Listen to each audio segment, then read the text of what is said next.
Kapan ditunaikan 4 rakaat sebelum zuhur itu? Kapan waktunya? Setelah adzan. Di adzan berkumandang dulu, setelah adzan berkumandang baru kemudian menunaikan salat. Jelas sampai sini? Baik, boleh enggak menunaikan salat sebelum zuhur, sebelum adzan berkumandang? Boleh enggak? Rawatib bukan? Bukan, itu bukan rawatib. Jadi rawatib itu hanya dikerjakan setelah adzan berkumandang. Nah, jadi sekarang pertanyaannya, pelan-pelan. Kalau Anda menyebutkan pada zaman Nabi ada salat sunnah sebelum Jumat disebut dengan rawatib, kapan salatnya? Bukankah Nabi keluar sebelum adzan dikumandangkan? Sedangkan sifat salat rawatib mesti adzan dulu baru Anda salat. Jadi kalau nggak ada adzan Anda nggak bisa salat sunnah rawatib.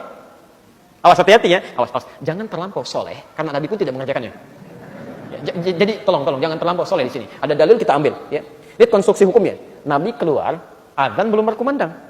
Jadi nggak bisa Anda salat disebut dengan qobliyah sebelum adzan berkumandang. Karena itu di sini kata kesimpulan ulama pertama, tidak ada qobliyah dalam hal Jumat ketika adzan dikumandangkan 1 kali. Itu nggak ada. Ya, jelas di sini ya. Jadi kalau misalnya khatib sudah naik ke atas mimbar, adzan sudah berkumandang, itu nggak ada qobliyah lagi. Karena khatib sudah naik ke atas mimbar, perintah hadisnya Anda duduk dengarkan. Jadi kalau Anda sudah masuk menunaikan ibadah Jumat, sudah duduk, khatib naik ke atas mimbar mengucapkan salam, Anda nggak usah salat lagi. Ya, kaidah hadisnya begitu. Kaidah hadisnya. Nah, salat sunnah rawatib sebelum zuhur itu diwakili oleh salat mutlak. Berganti menjadi salat mutlak khusus di hari Jumat saja. Jumlahnya berapa? Tanpa batas. Sampai imam naik ke atas mimbarnya. Jelas sampai sini? Teknisnya 2 rakaat.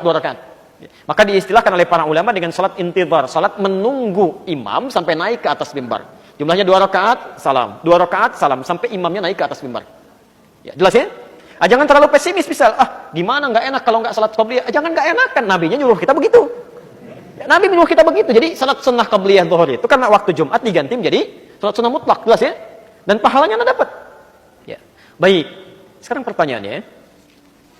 Sudah terjawab sudah pertanyaannya. Ya, sudah terjawab. Jadi kalau misalnya ini kan adzannya 1 kali, ya, adzan 1 kali kemudian khatib langsung berkhutbah. Bagaimana jika ingin melaksanakan sunnah rawatib sebelumnya? Enggak perlu.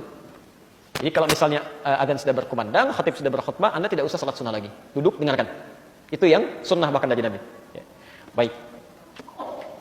Bagaimana kalau salatnya adzannya 2 kali? Adzannya 2 kali. Dari mana adzan 2 kali itu?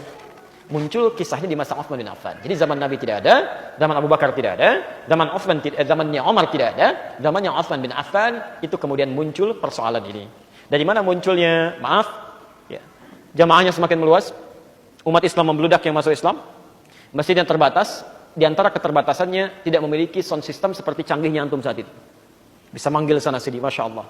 Tapi sahabat Nabi itu, ahli surga, dekat dengan Nabi, di surganya bersama Rasulullah SAW, insya Allah, nggak ada mic pun, masih mau ke masjid. Antum bukan sahabat Nabi, jauh dari Nabi, surga belum jelas, amalan berantakan, hisab menegangkan, ini mic sudah mengaum-ngaum tuh sampai ke rumah antum, belum mau ke masjid juga. Masya Allah. Antum harus dikasih apa lagi supaya mau ke masjid? Ya?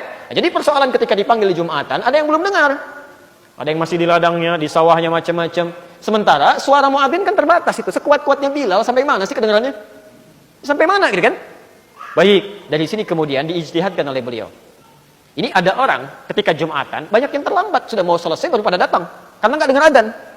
Akhirnya dijadikanlah oleh beliau adzan pada saat Jumat itu dengan 2 kali adzan. 2 kali. Adzan pertama untuk pengingat sebetulnya. Bukan tepat saat masuk waktu, bukan. Tapi sebelum waktu. Misal kalau jam 12 adzannya, kan? Waktu salatnya, maka 12 kurang 1/4 adzan. Untuk mengingatkan nih. Ya, waktu sudah mau masuk dan sebagainya kan? Orang siap-siap. Ya. Nah, adzan yang kedua ini, yang disebut adzan yang kedua, itu saat waktu masuk. Jadi kalau ingin digunakan saat waktu masuk. Jadi begitu imamnya naik ke atas mimbar, waktu sudah masuk, maka di situ dia adzan. Ya sebetulnya adzan yang disebut adzan yang kedua ini, adzan waktu itu, waktu sudah masuk. Jadi kalau Anda misalnya adzan yang pertama berkumandang, ada yang menerapkan serupa, misal seperti di Mekah sekarang kan, 2 kali juga kan? Oh, hati-hati, jangan Anda katakan misalnya, oh salah kalau misalnya 2 kali. Apa di Mekah pada salah semua? Apa di Madinah pada salah semua? Hati-hati, di Madinah 2 kali. Di Mekah 2 kali. Cuma, nanti kita ambil ilatnya pelan-pelan, supaya nggak lompat ya. Supaya nggak lompat, nanti kita ambil alasannya. Nah, kalau kemudian ada adzan 2 kali seperti itu, maka adzan yang pertama itu isyarat. Asalnya bukan pas waktu. Jadi kalau waktunya misalnya 11:49 sekarang Jumatnya, maka 11:40 sudah adzan. Berikan peringatan. Nah, ketika orang datang sebelum imamnya naik ke atas mimbarnya, dia sholat sunnah itu bukan rawatib, bukan. Tapi sama persis bagian dari sholat mutlak yang tadi. Menunggu imam naik. Jadi kalau Anda pengen sholat aja nggak ada masalah. Tapi sholat itu bukan rawatib, sholat mutlak. Sampai imamnya naik. Kalau imamnya sudah naik, sudah nggak ada sholat lagi, selesai di situ.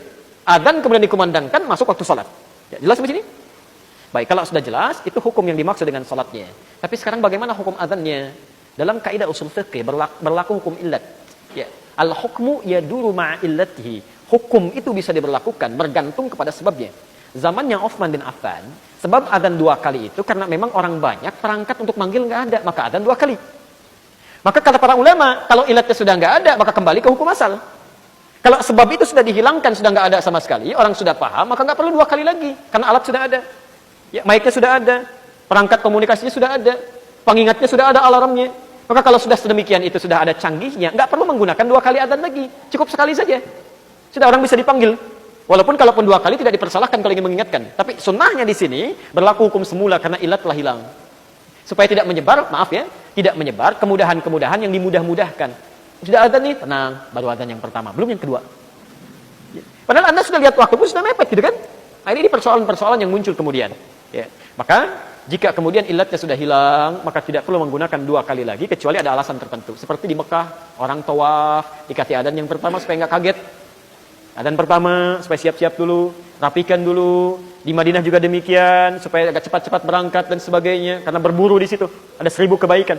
Makanya ditetapkan 2 kali adzan sekalipun perangkat komunikasinya sudah canggih untuk memberikan kesiapsiagaan dalam penunaian ibadah. Ya, jelas di sini? Baik ya.